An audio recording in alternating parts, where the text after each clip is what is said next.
Many of life's failures are people who didn't realize how close they were to success when they gave up. It is really harsh truth. Everybody face these types of problem in their life. We know that life is a magnificent journey or a series of opportunities waiting to be seized.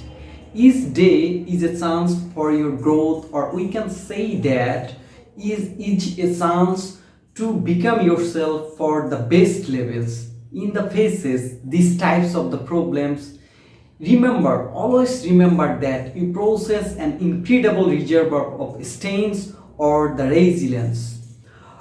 You have also remembered that every difficulties victories come from the difficulties struggles. So without difficulty struggles it can possible to become a successful person. When we scroll in Facebook or the YouTube, sometimes the successful person deliver their speech and they also express their struggle. For that reason they hold these types of post.